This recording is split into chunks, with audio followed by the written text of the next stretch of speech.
تمام انسانوں میں سب سے اچھے انسان حضرات انبیاء کرام علیہم الصلاۃ والسلام ہوتے ہیں۔ اوصاف کے اعتبار سے بھی، شکل و صورت کے اعتبار سے بھی انبیاء جو ہوتے ہیں ظاہری اعتبار سے بھی خوبصورت ہوتے ہیں، باطنی اعتبار سے بھی خوبصورت ہوتے ہیں۔ اور ان تمام انبیاء کرام میں قرآن پاک کہتا تلک الرسل فضلنا بعضهم علی بعض، اوصاف کے اعتبار سے، کمالات کے اعتبار سے، شکل و صورت کے اعتبار سے اللہ نے ایک نبی کو دوسرے نبی کے اوپر فضیلت بخشی۔ سب سے اعلیٰ ہر اعتبار سے اگر کوئی ذات گرامی ہے تو حضرت نبی کریم صلی اللہ علیہ وسلم کی ذات گرامی سب سے اعلیٰ۔ ہر صفت اللہ پاک نے جو میرے نبی کو دی ہے، شکل و صورت کے اعتبار سے بھی ہو اور اوصاف کے اعتبار سے ہو، اعلیٰ ہی اعلیٰ۔ ہم تصور نہیں کر سکتے کہ جو شباہت ملی ہے، جو حسن ملا ہے، جو خوبصورتی ملی ہے، کس اعلیٰ درجے کی خوبصورتی۔ صحابی رسول ہے حضرت جابر ابن سمرہ رضی اللہ تعالی عنہ، فرماتے ہیں کہ رأیت رسول اللہ صلی اللہ علیہ وسلم فی لیلۃ اضحیان وعلیہ حلۃ حمراء، میں نے ایک بار حضرت نبی کریم صلی اللہ علیہ وسلم کو دیکھا، مسجد نبوی میں آپ ٹہل رہے، چاندنی رات ہے اور روشنی ہر طرف بکھری پڑی۔ چاندنی رات میں انسان جب چاند کو دیکھتا ہے تو چاند بھلا معلوم ہوتا ہے، اس کی خوبصورتی اسے اچھی لگتی۔ فرماتے ہیں کہ چاندنی رات میں ہمارے نبی صلی اللہ علیہ وسلم مسجد نبوی میں تشریف فرما ہیں، فَجَعَلْتُ أَنظُرُ إِلَيْهِ وَإِلَى الْقَمَرِ، تو میں لگا دیکھنے کہ آخر چاند میں اور حضور پاک صلی اللہ علیہ وسلم کے چہرے میں، دونوں میں خوبصورت کون سا؟ یہ صحابی رسول بتاتے۔ اور صحابی کبھی مبالغہ آرائی سے کام نہیں کرتا، جھوٹ نہیں بولا کرتا۔ فرماتے ہیں کبھی چاند کو دیکھتا، کبھی اللہ کے نبی کے چہرے کو دیکھتا، فَلَهُوَ أَحْسَنُ عِنْدِي مِنَ الْقَمَرِ، بالآخر میرے دل نے فیصلہ کیا کہ میرا نبی تو چاند سے بھی زیادہ حسین۔ کسی شاعر نے کہا ہے کہ چاند سے تشبیہ دینا یہ کوئی انصاف ہے؟ چاند میں تو چھاؤں ہے اور ان کا چہرہ صاف ہے۔ اللہ کے نبی علیہ السلام کے سلسلے میں ام المؤمنین حضرت عائشہ صدیقہ، جو آپ کی بیوی ہیں، ہم سب کی اماں ہیں، فرماتی ہیں کہ جب کبھی گدڑی سلتے ہوئے سوئی گر جاتی، چراغ بجھ جاتا اور سوئی تلاش کرنے میں دقت ہوتی، اللہ کے نبی گھر میں انٹری کرتے، آپ کے رخ روشن کی چمک کی وجہ سے سوئی نظر آ جایا کرتی۔ اللہ نے کتنا حسن دیا ہوگا نبی کریم صلی اللہ علیہ وسلم کو۔ کہا جاتا ہے کہ حضرت یوسف علیہ السلام جو تھے بڑے حسین تھے۔ قرآن کہتا ہے کہ ان کے حسن کو دیکھ کر کے مصر کی عورتوں نے اپنی انگلی کاٹ لی تھی۔ حضرت عائشہ فرماتی لواہی زلیخا لو رائنا حبیبنا، اگر زلیخا کی سہیلیوں نے کہیں میرے محبوب کو دیکھا ہوتا تو سب اپنا کلیجہ کاٹ لے۔ جمال حسن یوسف پر فدا بس ایک زلیخا تھی، مگر روئے محمد پر فدا سارا زمانہ ہے۔ یہ بات میں اس لیے عرض کرنے لگا ہوں کہ قبر میں 3 سوال ہوتے ہیں نا۔ ایک سوال ہوتا ہے من ربک کا، تمہارا رب کون ہے؟ ایک سوال ہوتا ہے ما دینک کا، تمہارا دین کیا ہے؟ ایک سوال ہوتا ہے ماذا تقول لہذا الرجل، میرے نبی کا چہرہ دکھا کے پوچھا جاتا ہے انہیں پہچانتے ہو؟ تو ایک آدمی جو اللہ کے نبی کے چہرے کی خوبصورتی نہ جانے، یہ نہ جانے کہ آپ کی بھویں کیسی تھیں، آپ کی پلکیں کیسی تھیں، آپ کے بال مبارک کیسے تھے، آپ کے آنکھوں میں سرخ ڈورے تھے، یہ بھی لکھ دیا ہے، صحابہ کرام نے نقل کر دیا۔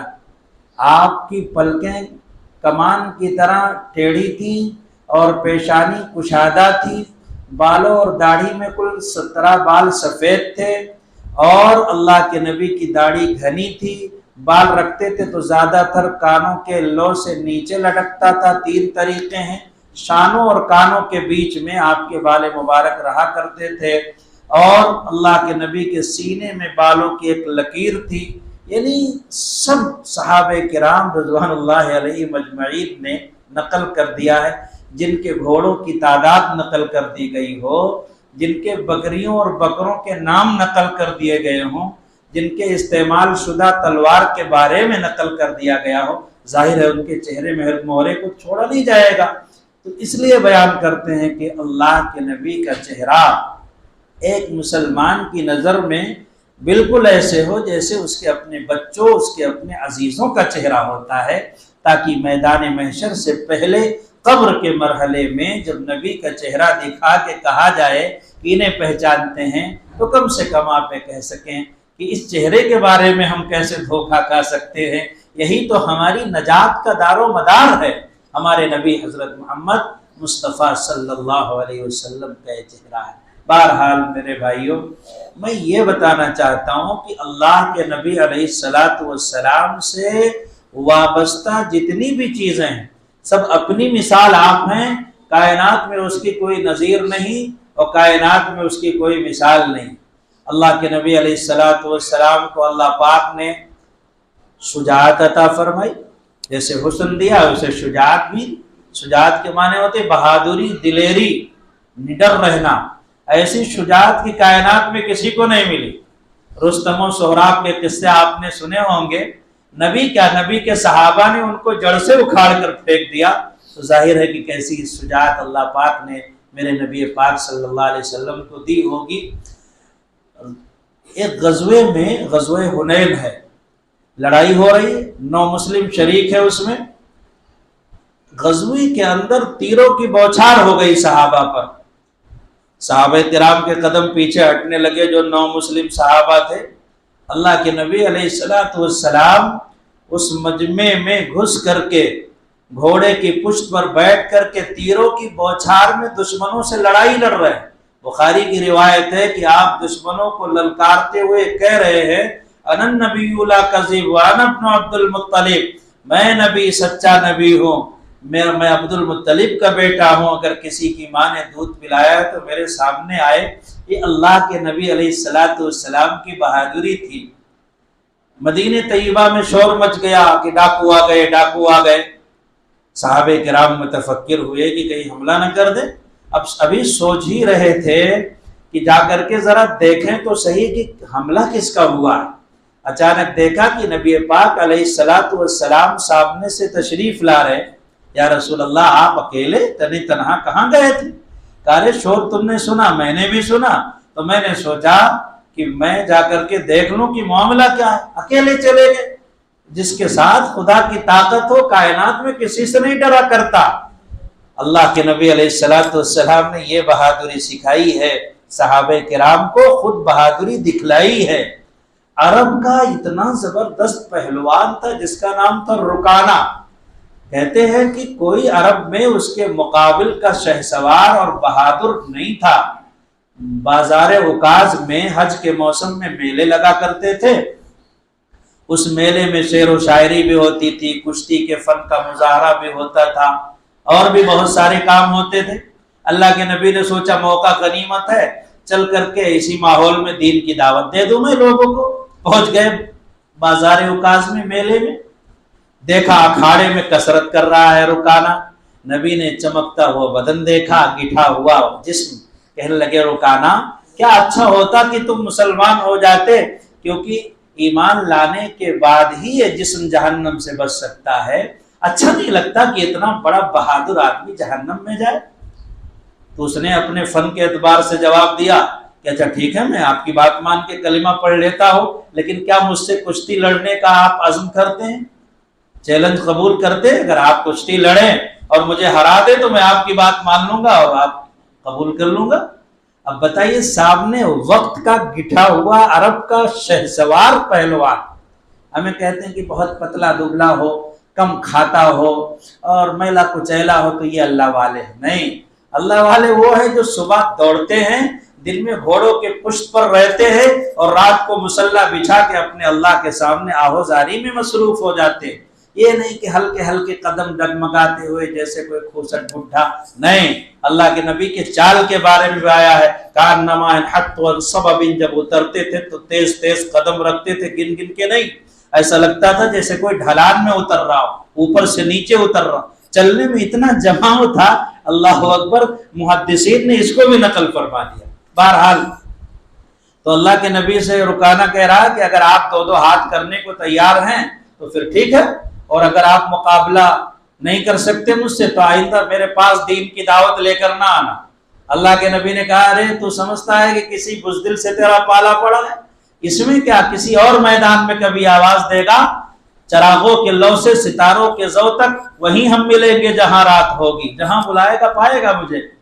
صحابہ حیرت زدہ، یا رسول اللہ، کشتی کے دم پیچ آپ نہیں جانتے، کبھی آپ نے کسی پہلوان سے کوئی سبق نہیں لیا، پہلوانوں والی غذا آپ نے نہیں کھائی، آپ کیسے اس کو ہرائیں گے؟ کہا چپ جاؤ، یہ سمجھتا ہے کہ شاید اللہ کے آخری نبی جو نبیوں کے امام ہیں، عرش کے مہمان ہیں، اللہ نے جنہیں بلا کر کے ہم کلامی کا شرف بخشا ہو، جبریل امین کے پر جہاں جلتے ہوں اور جبریل نے کہا ہو کہ بھائی میں اس کے آگے نہیں جا سکتا، آپ اکیلے تشریف لے جائیں، ایسے عظیم الشان نبی کو اس نے للکارا ہے تو مزہ تو اس کو چکھنا چاہیے۔ مورخین نے لکھا ہے کہ جب اللہ کے نبی اکھاڑے میں اترے ہیں اور اس کو ابھی سمجھ پاتا کہ کیا ہونے والا ہے، کہ اٹھا کر کے اللہ کے نبی علیہ السلام نے جیسے فرنگی کوئی نچا دیتا ہے اسی طریقے سے نچا کر کے اس کو زمین پر پٹک دیا۔ اس نے کہا نا میں ابھی ہوشیار نہیں تھا، یہ تو میں سمجھ نہیں پایا۔ نبی نے کہا کوئی بات نہیں، پھر سے ہو جائے۔ 3 دفعہ میرے نبی نے رکانہ کو پٹکا ہے۔ محدثین لکھتے ہیں عرب کا شہسوار پہلوان، بہترین ایسا آدمی کہ جس کی پہلوانی کے پورے عرب میں چرچے، جزیرت العرب میں نمایاں آدمی، اللہ کے نبی کی بہادری نے اسے بھی زیر کر لیا۔ یہ سارے قصے جو سنائے جاتے ہیں اس لیے نہیں کہ ہم سنیں اور ہضم کر